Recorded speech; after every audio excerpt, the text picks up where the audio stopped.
pull in, you know. There we go. I got you. Yeah, there we What up, go. everybody? Good morning. Good morning. Welcome to another edition of Brothers of Legacy. Appreciate you guys being here. Mama Corey in the building, Lisa in the building. Good morning. Good morning. Good morning. Make sure you share. Um, Mama Corey, I want to apologize to you directly. I don't keep up with my text messaging, and so I always send it out late. So forgive me. Forgive me. All right. Who's Miss Larissa? Am I saying that right? Banks in the building? Yep, aka Sade. Obviously with Banks on the back. Who is that? Sister? That's my beautiful daughter. Oh, daughter. Hey. You was in there before, I think. All right. Mrs. Banks, I know who that is in the building. All right. All right. The whole fam is coming through. This is awesome. It's a Yeah. family affair. All right, I'll stop singing. All right. No, don't stop. I'm gonna deal with it. We got a new guest coming through. Hopefully, see how this rolls. He'll be our permanent uh guest every You expert. Thursday. I'm trying to do legal Thursday. Um Questions, concerns. Let's see. Get on the right. I know, Lisa. I'm so sorry. I said get on the up and up with them text messages, AD. I know, I got it. I got quite a few people, but I always go live and I'm like, where I forgot. All right. Yeah, they're representing this morning. All right. So we're gonna go Yeah. ahead and kick this intro off while I send out the text message. We'll be right back after Yep. this.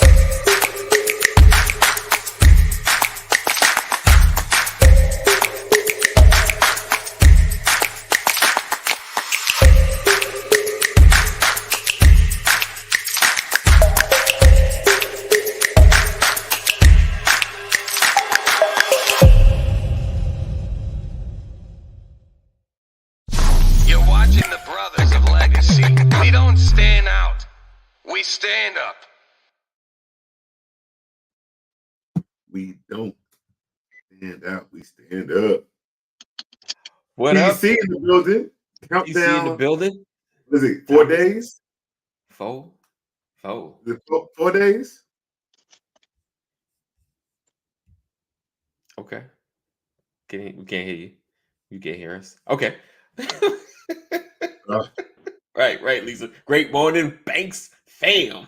All right, let me get Mr. Jared Mosley in the building. I didn't put him on right after the intro because he looked like he had stepped away. So I just wanted to make sure he was straight. You know, we're all at our home, so there could be stuff going on. He could be handling business. All right, so Mr. Jared Mosley in the building. Good morning. Good morning. Thank you for having me on. Oh yeah, most definitely. Appreciate you being here. Thank you for hanging out with us. What's up, Mr. Brian McCory? Good morning, sir. Here we go. Morning. Right. Morning. So I always start off with Mr. Jared Mosley, you know. Attorney in the what area do you live in? I live in North Hollywood, which is maybe about 15 minutes north of Los Angeles. Okay. Awesome. Brian's a California native, right? You've been in that, not maybe that area in particular, but very familiar with the area, I'm sure. Yeah, North Hollywood. Absolutely. Okay. Awesome. All right. So Mr. Jared is a practicing lawyer. And I wanted to kind of dig into his backstory and how he got into law and a book he's I'm not sure I want to say recently written because we just know about it. So I'm gonna just say recently written. Oh, let's see. Let me get Thomas in here. Let's see. In addition to, okay. Oh, FYI, Carolyn says Jared, in addition to being a comparable attorney, say it again. Say the word. I did. I said it right. Comparable Right. attorney. You messed it up. Is my baby bro. Brian wouldn't know that word. That was one of your words too. Was that one of your early words, Brian? Today's word. Today's word is comfortable. All right, let's go. I was like, comparable. Yeah, comparable. This is different. Listen. All right. So you said what? What did you say, Thomas? Comparable, and comparable is okay. Tomato. Tomato. Right. There we go. Yeah, just don't say comparable. Yeah, that part. All right, Jared. That's when it ended up going well. If you would please share your story, how you got into law. Now that you know what you're dealing with this morning. Right now. Now you know the level of people that you're dealing with right now. Don't feel any pressure. If you felt any pressure, you should be going by now. Like, oh, I'm good. I'm good with these dudes. Oh no, it's all good.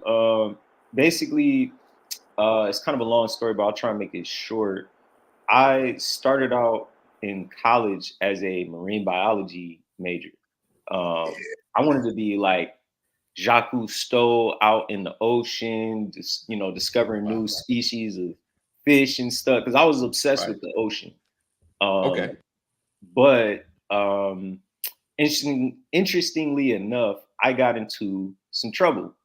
I was leaving my mom and dad's church. I hit a fire hydrant, and as I was leaving, Wait. Right. Wait.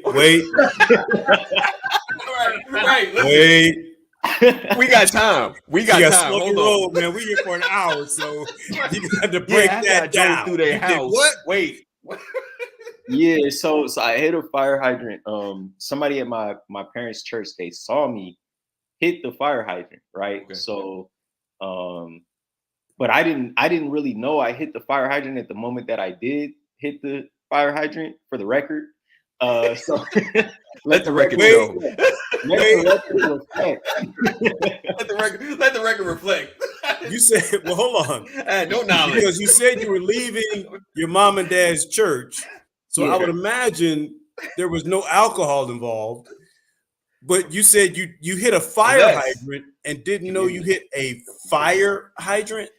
Listen, man, that's my story, and I'm sticking to it. Okay,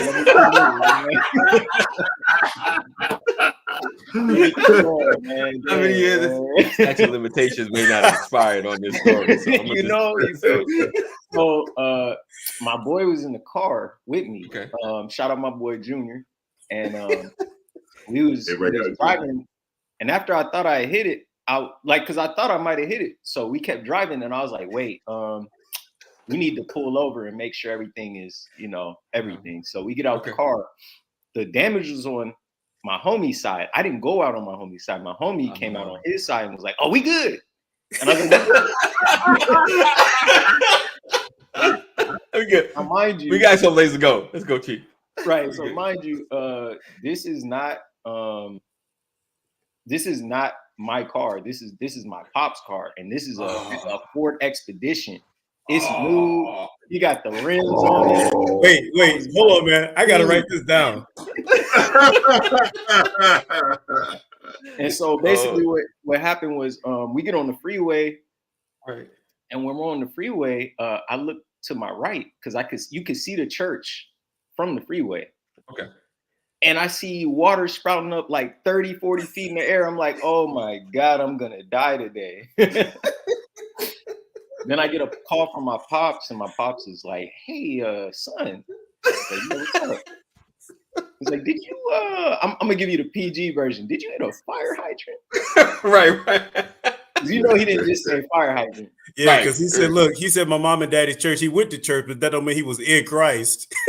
Man, not in that moment. So right. Wow. So he was like, basically, the clean version is he was like, "Come home now." Right. That's it. So we get to my dad's house. I get out the car, and then I see the damage, and I'm like, "Oh no!" And it was bad. So my dad sees it. He basically just killed me off without putting a hand on me, because he was a drill. My dad is was a drill sergeant in the Army at one point, so he can make you cry without putting a hand on you. But anyways, I got killed off by him, and then he was like, all right, we got to go back to the church. So we go back to the church.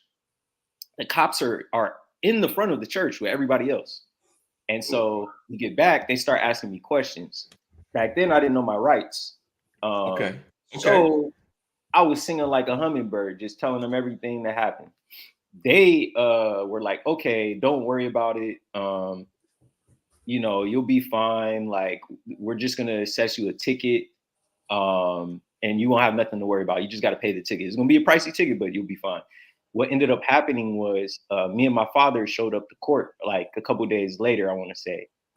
But what I ended up finding out was this was actually an arraignment because they were trying to hit me with a misdemeanor for hit and run. Misdemeanor. Hit and run. Wow. I had no idea. I didn't consciously leave the scene on my own volition. I thought that I didn't do nothing. So I thought I was clear, but I guess not. So long story short is that we found an attorney through the church. The church had an attorney who went to the church. Got love for this woman till this day.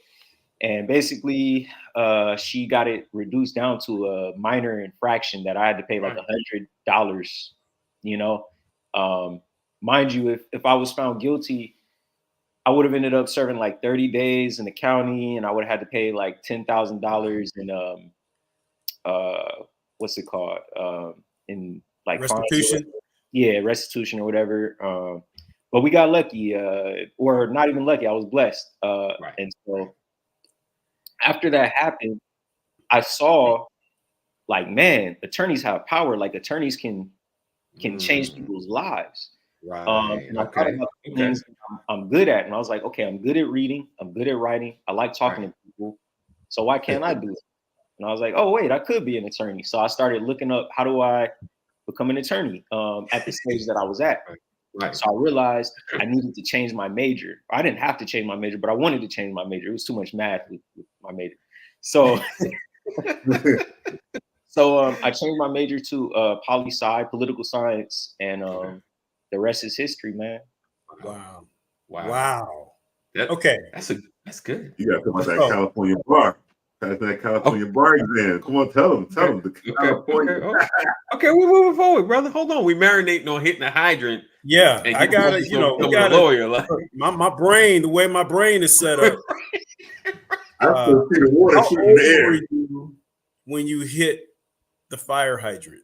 So I want to say I was about 19 years old. I was 18 or 19 because this was the summer after my first year in college. So I was about 18, I want to say. Okay. And this was what year? Man, you taking me back, bro. I'm 34 now. So this was 2009, I want to say. Okay. So you were facing LA County jail in the 2000s. No. So just so y'all know, this wasn't this was not LA. This was the Inland Empire. This is Corona, California. So that county is actually a different county. It's right outside. Inland Empire is not part of LA County. Okay. No, that's if I'm not mistaken, that's San Bernardino County. San Bernardino. Okay. But I don't think that's LA County. All right. Okay. Yeah. Wow. Either way, I was facing that lowers the bar just a little bit, but not much. No, doesn't matter. It doesn't matter. It doesn't matter. All right. I don't tell you about that life. Now, so, woo! And you were where you go. A marine. You went from a marine biologist to an attorney. Well, you want to talk about a switch? Yeah, that's powerful, man. Right. It is. But I tip my hat to the sister that helped you, man. That what a seed that was planted in your life. That is just an amazing testimony, man. Yeah, she's an amazing person. I really I wish I could tell her how thankful I am for her, because after that I haven't seen her in I haven't been back to that church in a long time. And so I haven't seen her in a while. But I think I did see her after I became an attorney. I obviously told her thank you. So Right. Wow. Yeah, that's awesome. Yeah, she had to know you became a lawyer. There's no doubt. Yeah. Oh yeah. That's powerful. Yeah, All right. So you're a practicing attorney now. Correct. Yes. I've been practicing since December 2nd of 2019. So I'm going on my 4th year of being a practicing attorney in the state of California. Salute. What type of law do you practice? Right now, I'm a personal injury attorney. Yes. And I've been in personal injury law since I got licensed. I have worked both sides. So I've worked defense and I've worked plaintiffs. And what's your region? What do you mean my region? Where do you practice? In California? Oh, LA. Okay. LA. So you paid. Hey man. Why you all in my man pocket? Podcast, man. I ain't got it, man. I don't know. I don't know what he talking about. Person, man. IRS don't come for me because I'm just a humble attorney. Yeah. I'm just taking my shekels. That's it. He charges us about a minute. He charges us about a minute, for this. He is not eating rice cakes, I tell you that. Nah. Oh wow. Okay, I'm gonna stop. I'll stop. Yeah. All right, Miss Teresa. Good morning, I guess. Hey, nephews. All right, the whole fam in the building. Good. Hey, listen, Banks family and others, make sure you share. Sharing is caring. We take care of the nephew, big bro, son. You have to put your contact information in the comments, yes, so that we know. Some of us have folks in California. Right. Definitely. Yeah, or you can shoot his private chat, however. And because he's not only a lawyer, he's an author as well. But we're gonna get into that. So with that, like you said, you're going through the process, and from what I hear, California is one of the toughest states to pass the bar. That's been what I've heard before. So what was taking the bar like? 'Cause that's a huge thing. That's anywhere like New York or just period. Because that's when you become a lawyer. You can't unless you pass this test. That's like, it seems like the hardest test ever. Yeah, it's no joke. So so I got to take you back to when I graduated. So I graduated summer of 2017 from law school. Okay. Whole fam came out. Everybody, support. Everybody's happy. But literally the day after I graduated, I had to start preparing for the bar exam because the bar exam is 3 months. Okay, let me take a step back. There's 2 bar exams that take place every year. So there's one in January and one in June. Okay. The one in July. The one in July happened maybe 2.5 months after I graduated. So I had to start preparing for the bar exam the day after I graduated. Right. So that was crazy because you barely have any time to really celebrate. You got to move on to the next step, start prepping. Right. So I started prepping for the bar exam. I didn't pass the first time, but I was close. I was only like maybe 13 points away, which, it sucks when you're so close, but you don't pass. But it's all good because I'm a tenacious kind of person. I don't really give up easily. So what I decided to do was just work in the meantime until I passed the exam. I take the exam again for the second time I don't pass. And then I take a nice break, like a good year break from just trying to take the exam because I was a little burnt out. I get a job at a law firm to learn more about what it is to be an attorney. And then I start studying again. At the time, I was living with a lot of people my age. At that time, I was about 27, 28. So, they turning up all the time. And so, as you should. Right, as you should, as a young adult. But I mean, I knew that at that point in my life, I couldn't be around that because it was not congruent with what I wanted and what I needed. So I talked to my grandfather, who lives in Apple Valley, which is an hour and a half northeast of LA. It's like in the sticks. Ain't really much out there, if anything. But he was like, "Hey, why don't you just come live with me for a little bit? And you won't have no distractions. You can just study." And I was like, you know what? I might just do that. And so we talked about it. It made sense. So I did it. I moved in with my grandfather. I stayed with him for about 2-3 months.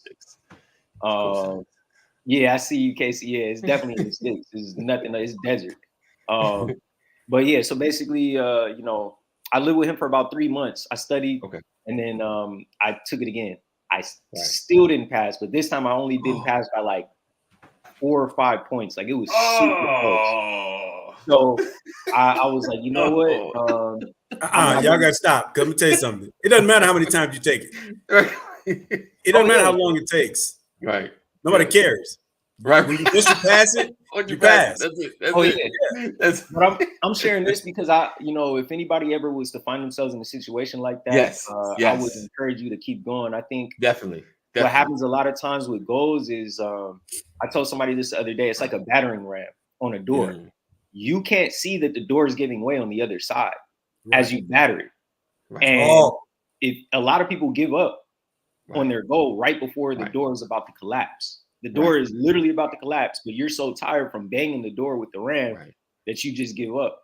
You got to keep battering that door down until it, you know, gives way. And so I say all that to say, after that, I was working at a law firm. I kept working at the law firm. I asked them, can I take 2 to 3 weeks off to study for the exam? Because I really want to pass it. I've taken it 3 times. I don't want to take it ever again. They gave me the grace to be able to do that. I was able to take the time off. I moved in with my grandfather again for another 2 weeks just to study for the bar exam.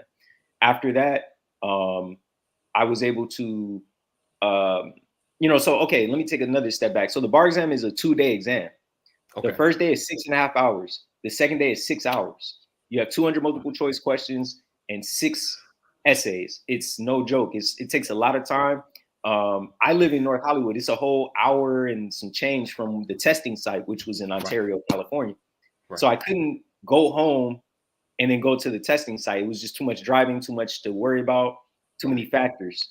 So a family friend of mine and my family, shout out to Greg and Linda. They were like, you know what? We live right down the street from the Ontario Convention Center. Why don't you spend the night with us? Right. They allowed me to spend the night with them, stay with them while I took the exam, which was amazing. And I thank them to this day for that. When I stay with them, I study for the exam. We, you know, I go to the exam site, I kill it. I felt great about it. I get the exam results back months later, like I think 3 months later, around November, I passed the exam. Family turned up, going crazy, city going crazy. And we was just, you know, it was an amazing moment, man. Amazing moment. So, but I say all that to say, a lot of times our dreams aren't even available to us without help from others. So this is not just me. This is a group of people, family, friends, acquaintances. You know, it's not possible. Greatness is not possible just by yourself. You need other people to be great. So, that's all. Wow. Let that marinate. That's powerful, man. Yeah. The fact that, you know, I think that's when you get so close, you know, and or even like you said, the second time, and like you said, going through that level of a test, 6 hours, essays, you know, the stress of that, you know, and, you know, you don't make it the first time or the second time, that could be very debilitating, you know, exhausting. And just like, you know what, I'm gonna just keep my degree and go do what the top level of whatever I can do with this degree. But then to go back, like, you know what, I'm gonna get this license. I'm gonna make this happen. So that's awesome, man. I love what you said, man, like a battering ram. You know, people don't understand that when you get to the other side, you're on the other side for the rest of your days. And in hindsight, it doesn't seem like that. It costs a lot, but when you get to the other side, the price doesn't seem that high because you have the rest of your days to benefit from that sacrifice. And that's what I love about your testimony, man. When you say that it's like a battering ram, that don't give up too soon. Most people give up and don't even realize you haven't put enough time in. I love that, man. That's just, it's so powerful. It's got me moving inside. I'm not going to kid you, man. And listen, because putting the words out there, now those words are out there forever for somebody to be able to benefit from. I remember having a friend in in Sacramento who was wanting to be an attorney, and he was going to study for the bar. And he said, "Hey, man, I got to disappear. I got to go down under." That was his term for prepping for the bar. He called it going down under. And he went down under for 3 months to prep for the bar. And he did not get it the first time. He had to go back 3 or 4 times to pass the bar. And I was so proud of him. But the struggle was real. And I watched him experience that. So I can't feel what you felt, but I can relate just by understanding what my friend went through. So I commend you, man. I tip my hat to you because I know it's not an easy thing, especially in California, because that's exactly what he said. California's bar is not like any other bar. Yeah, thank you for that. Yeah, California bar is the hardest bar to pass. And I saw a question in the chat that said, would you say the test is harder than actually practicing law? A lot of times these tests are just to hinder folks. I think it's a subjective thing. Some people are good at taking tests, some people are not. For me personally, the test was much harder than practicing law because it's totally different. The test is about the skills that you need to have in order to be able to practice law. It's not about actually practicing law. Those are two different things. But if you have the skills to practice law, you'll eventually pass the test. Yeah. So I would just say it's different. I'm sorry, I know that's an attorney answer, but no, it's not. It's amazing how much stuff we went to school for that we don't apply in life. Right. We have to get all this information, and it's useless trivia later on in life. So I get it. It just depends on what area of law you're practicing. So that makes all the sense in the world to me. All right. So I got a question. So and I'm sure you ran this back through your head. So going back to the fire hydrant incident, right? Hold on, no, real talk, because this is the turning point in your life, right? If you could have gone back, right, how would you have? What would have been the proper way to handle that? So so they couldn't have lumped that extra stuff on you, trying to hit you with the misdemeanor, with the 30 days. What could you have done differently? I guess stayed at the scene or call the cop. Like what could have been done differently? I don't know if you thought about it. Well, okay, I'll say 2 things. The first thing is, if I could change anything now, I wouldn't change a thing because, of course, not change it. Right. That was one of the lowest points, but it led to good things. But I get your question. I mean, I just wouldn't have left the scene. If I had any thought that I might have hit at right. Just stay there. Because I didn't understand the risk I was putting myself in by leaving the scene. Right. But I just was a young kid, like 18, 19-year-old kids, they do dumb things every day.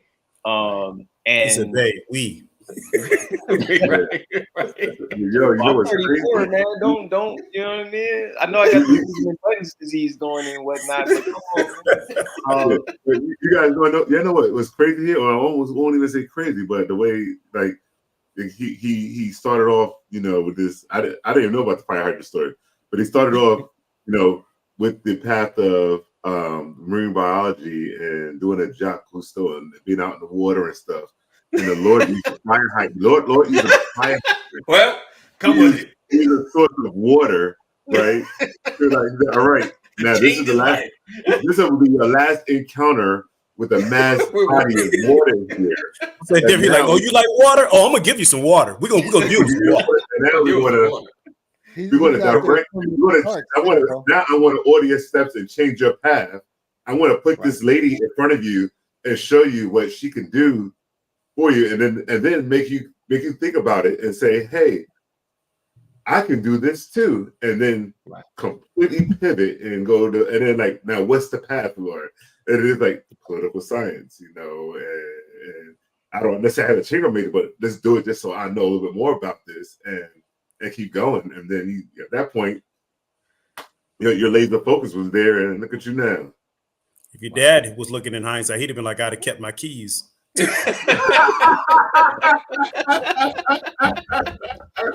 us behind at the church. Too bad Uber and Lyft ended up was the thing then.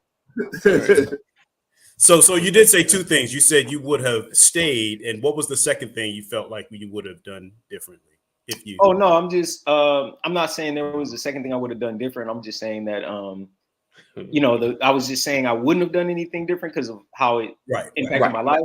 No, but no, I just I wouldn't have I just wouldn't have gone anywhere. I would have just stayed there, and I probably would have not talked to the police as much as I did. But the thing is, they didn't. Okay, this is gonna get real legal, so I'm gonna try and make Let's go. The whole thing is this: they wouldn't have to read me my Miranda rights because they weren't arresting me, right? So technically, they wouldn't have to tell me that anything I was saying could be used against me in the court of law. Yeah. However, knowing what I know now, I know that anything I said would be used against me. So I wouldn't have said much. I would have, I would have answered questions, but I probably would have been like, you know what, I need an attorney with me. Or I would have asked them, are you interrogating me? Is this an interrogation? Because I would know that, if you're interrogating me, then I have a right to an attorney. If we're just talking, then we're just talking. Yeah. But I just know a lot more now. Is there a difference between having a conversation and being interrogated? Good morning. Sorry, I'm late. But is there a difference? Because they will still take that conversation and in witness of that conversation, use it against you. Right. Exactly. No, good point. There is a difference, and the difference is this: if they're interrogating you, you have a right to an attorney, and you should probably have an attorney there, because you want to be able to have your rights protected by somebody that understands the kind of questions that they're asking, the information that they're trying to get from you, or if they're trying to get evidence from you, if it's even evidence they're entitled to. So these are things you kind of want to have in your mind. My whole thing is you probably should not talk to the police at all. They never really have your interest at heart. Right. And you just have to understand that they're looking for something. So you might be saying stuff that's totally, innocuous, not important, whatever, but they're reading into it and being like, you know what? I think he's saying this. I think he's actually creating their own line of thinking with what you're saying. Yeah. Car? What car? Hydrant? What? Water? You thirsty? And one other thing is this: the sad part about law enforcement in our society is that law enforcement don't understand the law as much as they probably should. And so they will a lot of things they do are illegal. They do a lot of illegal things.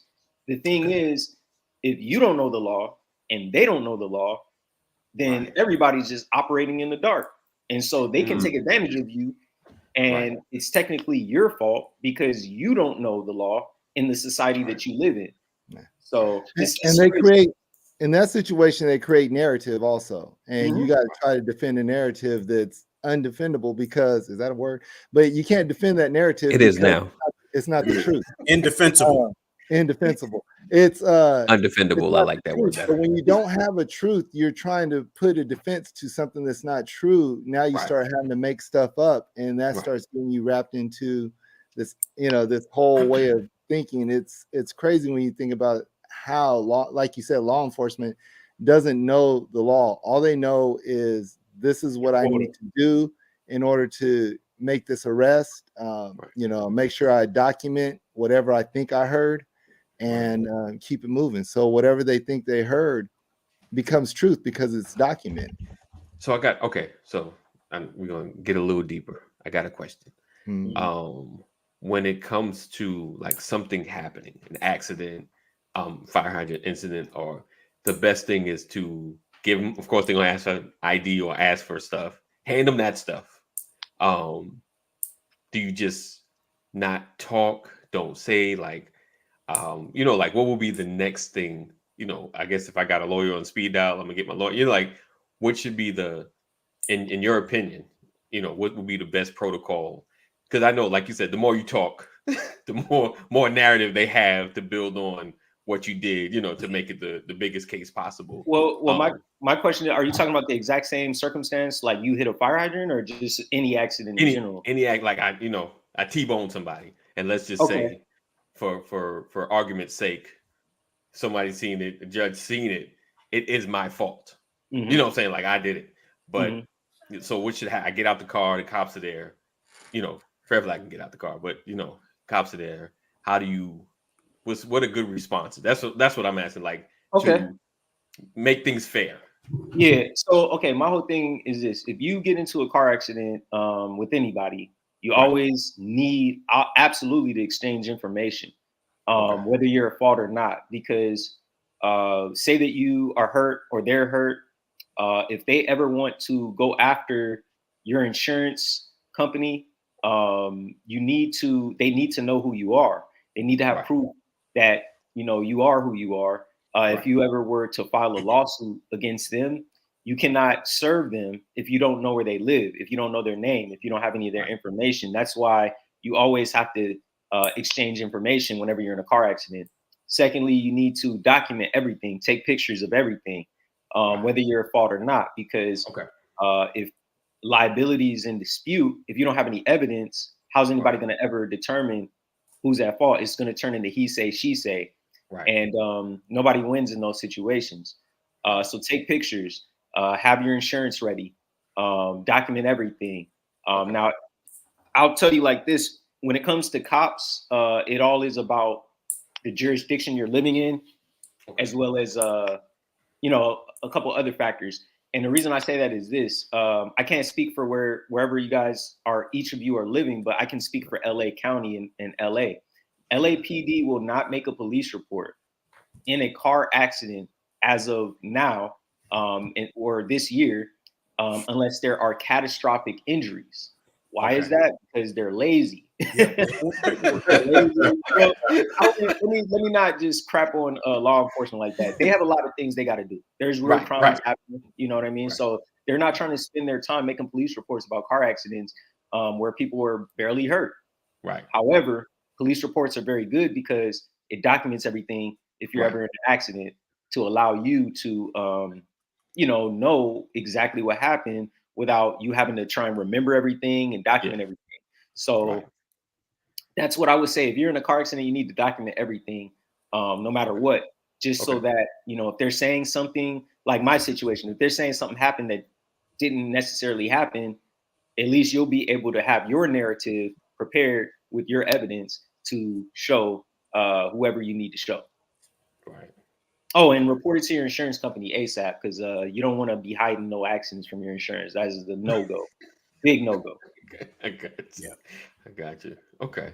Oh, hold on. We got a question. Rod asked, best worst part being on the prosecutor side and defense side.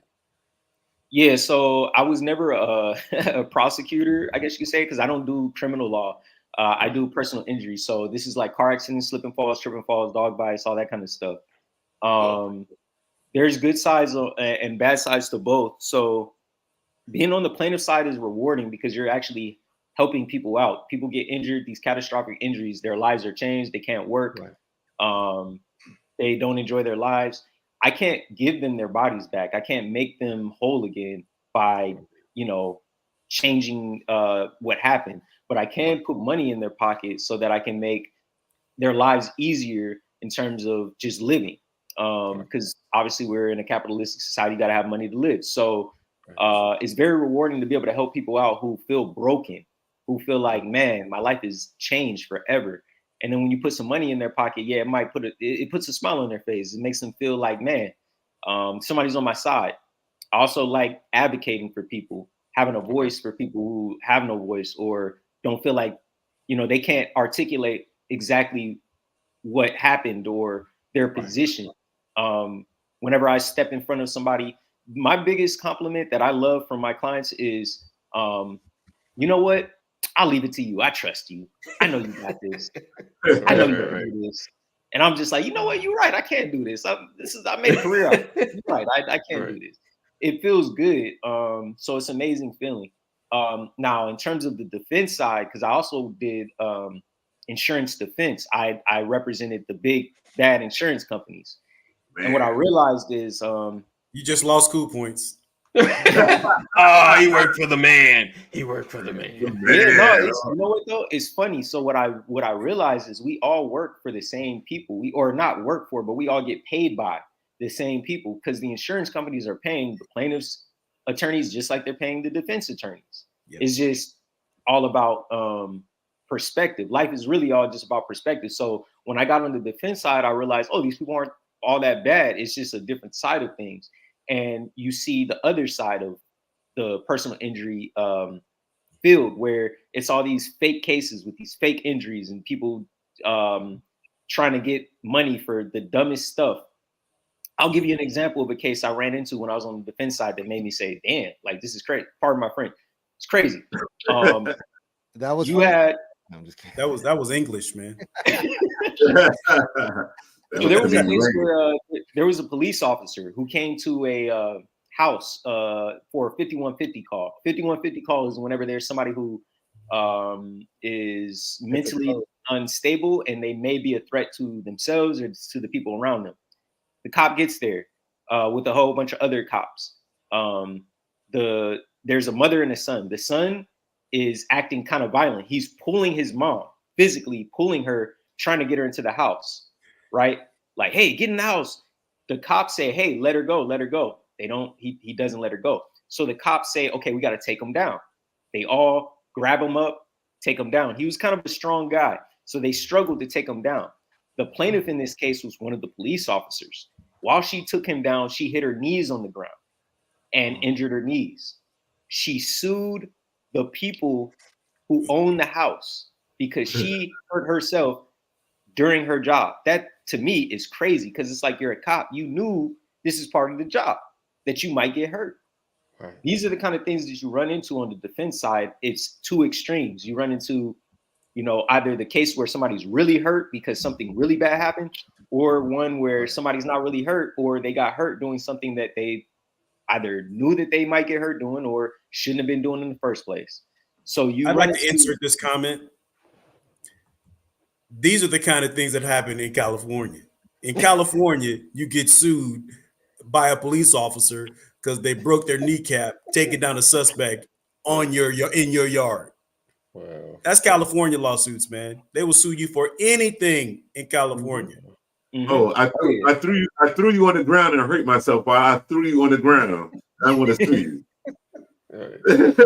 Yeah, it's pretty crazy. It's crazy. I broke into your house and I hurt myself. And yeah, that's California though. That's California right there. You're right. Very litigious state. That's why it's so hard to become an attorney here. Let's represent right here. Yes, sir. Nice. All right. Oh, awesome. All right. So I was going to share something, 80, real quick. You asked. I'm sorry. I don't want to mess your name up, Jared. Yes, Jared. Jared. Okay. I have this for anybody who knows, and I think we talked about this before. The USCCA, right?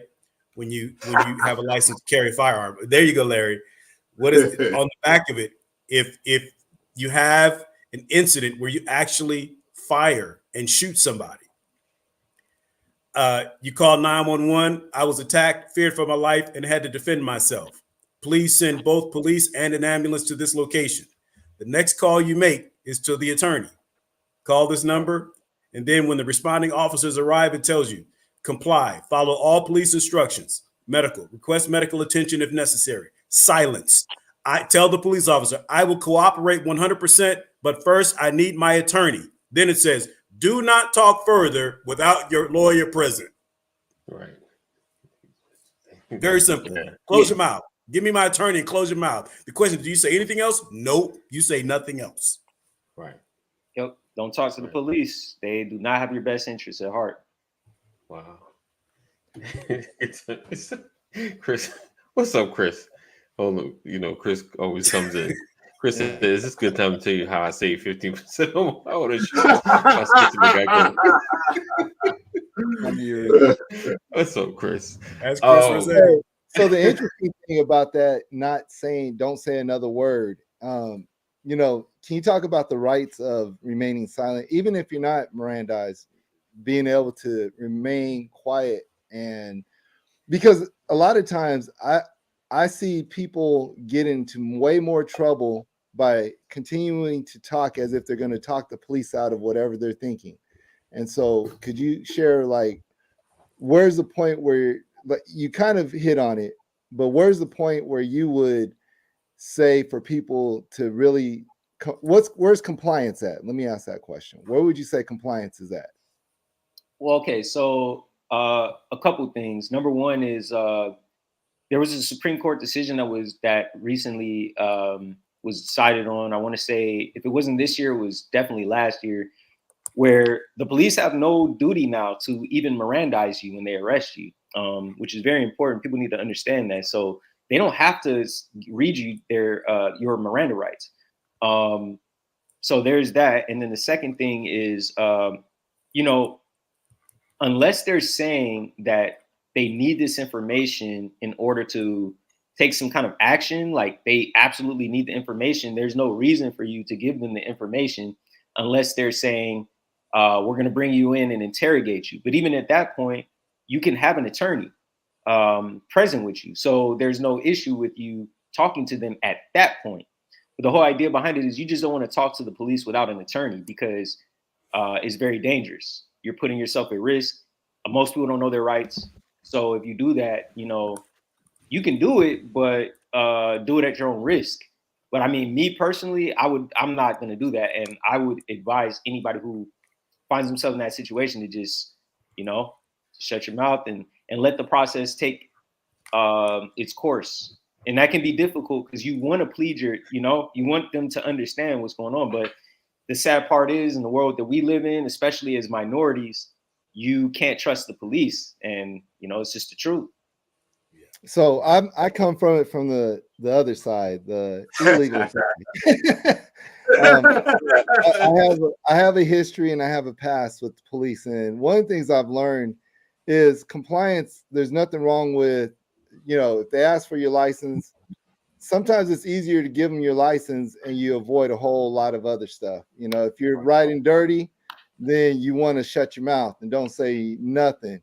If you want to say you have no right to my ID, great, you can say that, but it's gonna continue to escalate a little bit. Right.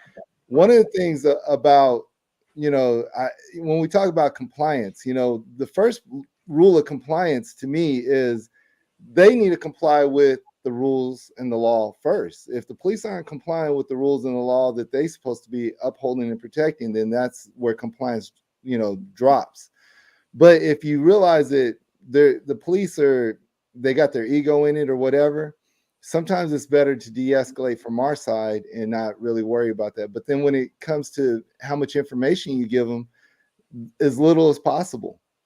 Like, right. I have no right to you ask me where I'm going, home. Right. Where you coming from? That's not a part of this stop, or whatever. Just, in compliance, like, I'm not trying to hide anything from you, but that's not a part of the stop. What I've also learned is, you said they don't have the right to Mirandize you, but that's a technicality that needs to take place if anything's going to be used. But because the way law is getting lazy, in my opinion, that they don't allow those technicalities anymore. They'll still allow the information, whether it's corroborated or not.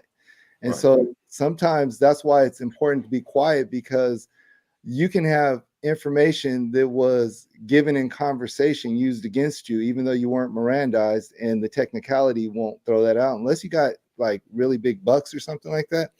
But the reality is it's hard in the criminal justice system, but even in the legal system itself, there is a lot of challenges, because like you said, you have to follow certain rules when it comes to even getting someone a settlement, and different other things have to take place. And if that person that you're defending says anything that to the contrary of what you're putting out there is the case, then that can be used against them, and that can literally significantly hinder their whatever the reward or whatever they're getting, the settlement, I should say settlement. So yeah.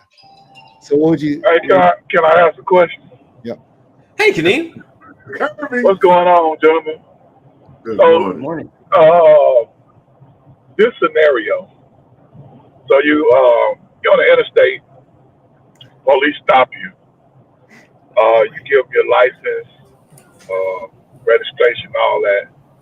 They go back and check and make sure you're good. They come back to the car and they ask you, can they search the vehicle? Mm. And you ask them, what are you searching for? And then they just want to make sure that everything is good. They don't give you a specific of what they're searching for. But you tell them, no, I don't give you consent to search my vehicle. So then they go back to their vehicle and they call for backup, and then they bring K9s out. So when the K9s get there, they make a hit on the car. They scratching up the car. Now they say that that's consent for them to search. So now they start searching the vehicle. They taking door panels off. They taking tires out. They doing all this, but they don't find anything.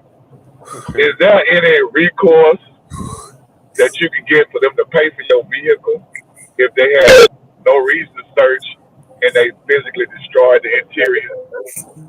Physically destroy. I don't. He's asking for a friend. It's very specific. I don't know. That's a very specific. All right, there's a lot of variables there, but I'll just say this: it all depends on if they have probable cause to search your vehicle in the first place. If they have probable cause to search your vehicle, then it is what it is. Outside of that's a very specific case. I don't want to give too much legal advice. That's okay. You don't have to worry about that one. Kaneem, come on, man. You still mad? That was 10 years ago, bro. You don't even have that car anymore. I'm just saying, somebody who's looking at this specific episode may go through this in the future, and this gentleman may be able to give them a nugget of information on how they can handle that situation. So this is what I do know. Hey, bro. You need to get on BOL right now, man.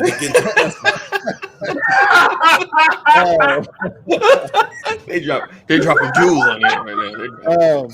Once probable cause is introduced, all bets are off.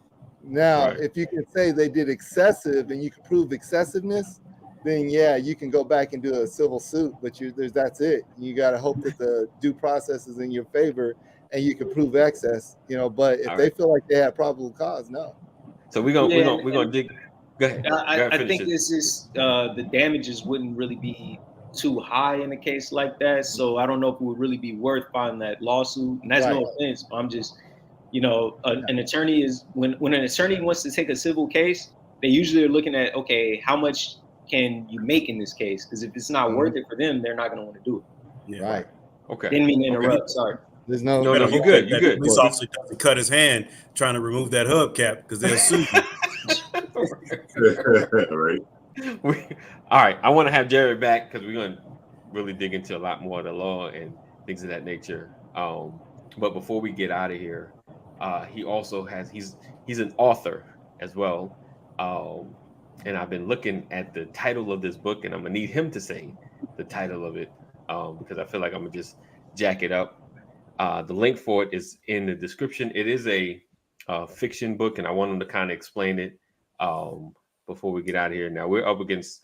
I'm not pushing us to leave at 10. Early. I'm not sure what Jared's schedule looking like this morning. I know for him it's early, so it's like I'm open.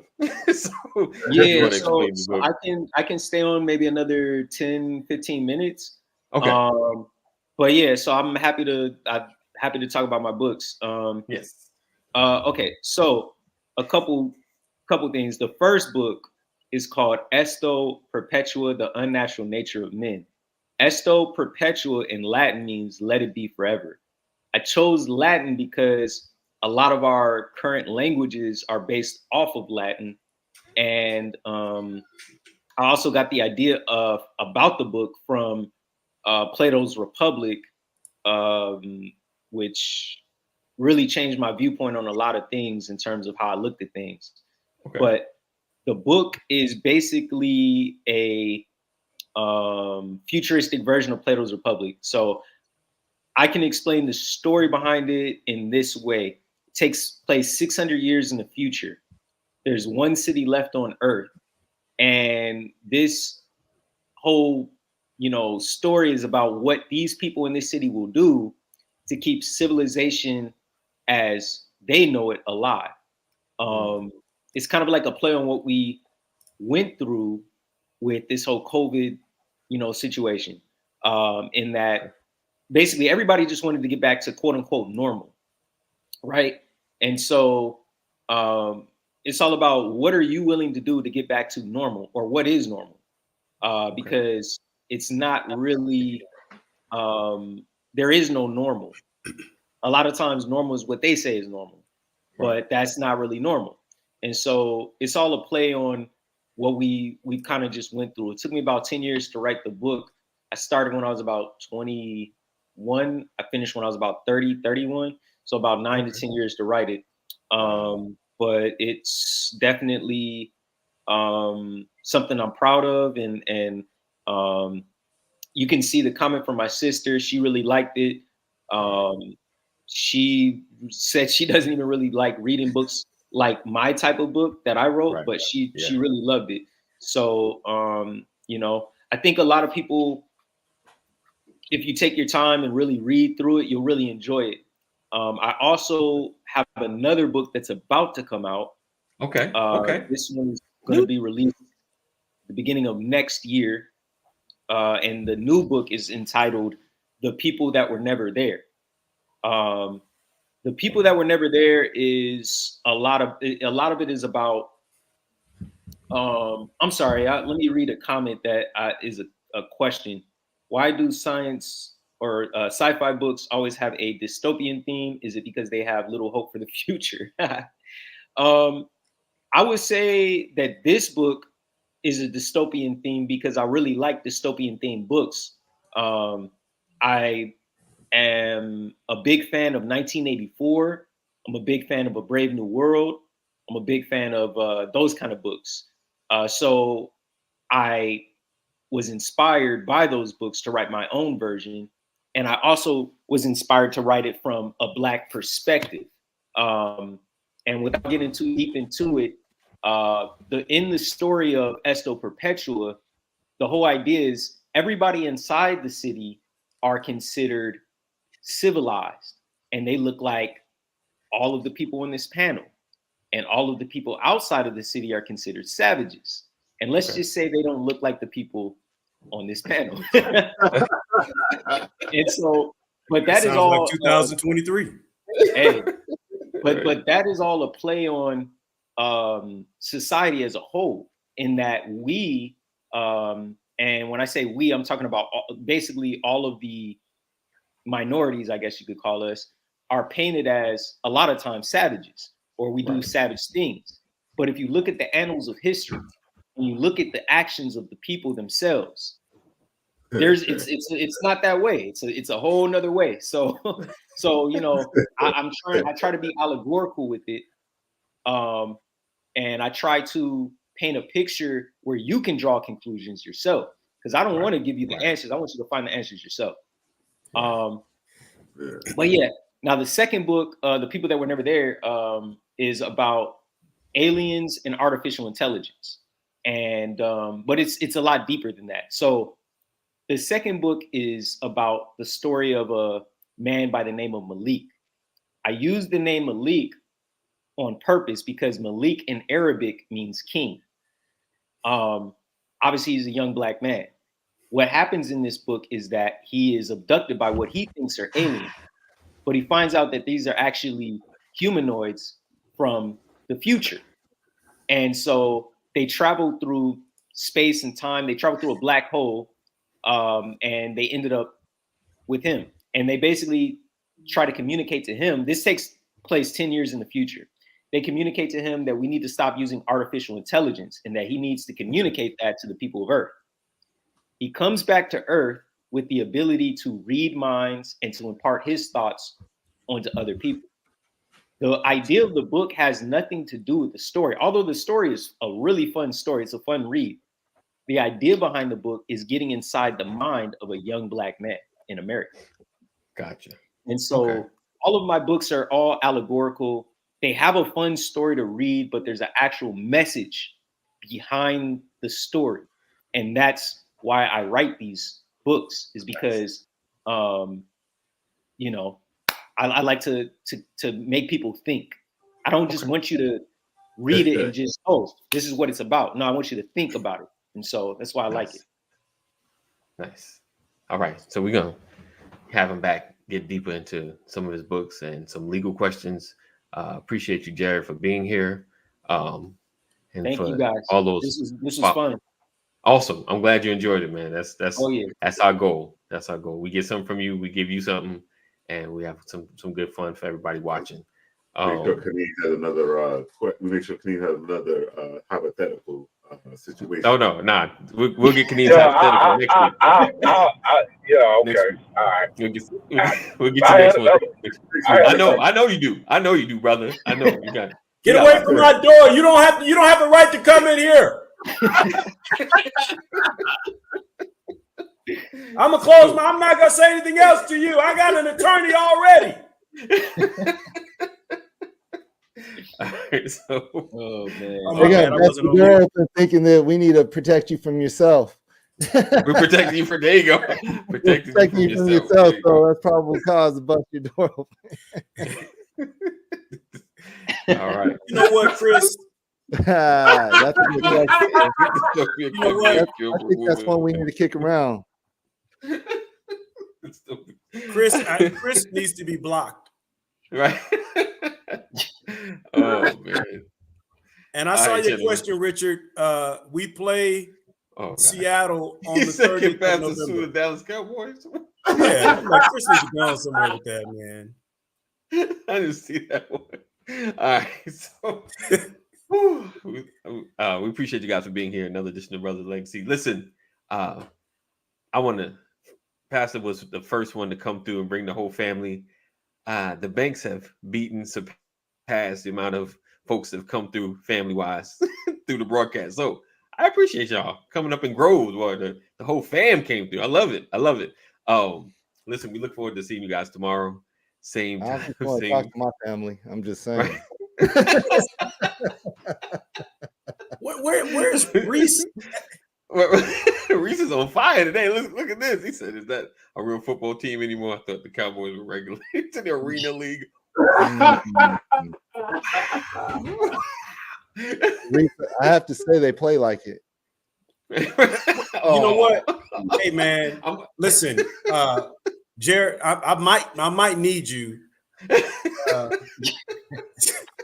There's about to be some personal injuries taking place. Hey,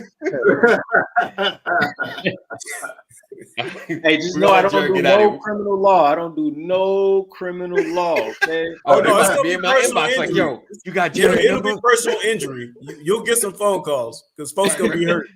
Right. I hurt my knuckles. Listen, we appreciate you guys for being here. Make sure you share. All the fam that came through, make sure you share. Hopefully you enjoyed it. We got other episodes. We're over like 700 strong, so you got some binge watching to do. So look forward to seeing you guys tomorrow, Freestyle Friday. Again, Jared, thank you for being here. Hope to have you on again. Thank you guys for being here. Larry, thank you for getting your brother-in-law to come through. Thank you, Ryan. He's looking up at the stars right now. Thomas and Kaneem for the hypotheticals. Appreciate you. So you guys stay safe. Again, make sure you dial 988 if you or someone you love is having a mental health crisis. Make sure you dial 988. Connect with our text community. Real quick. I just realized Kaneem said he had hubcaps. No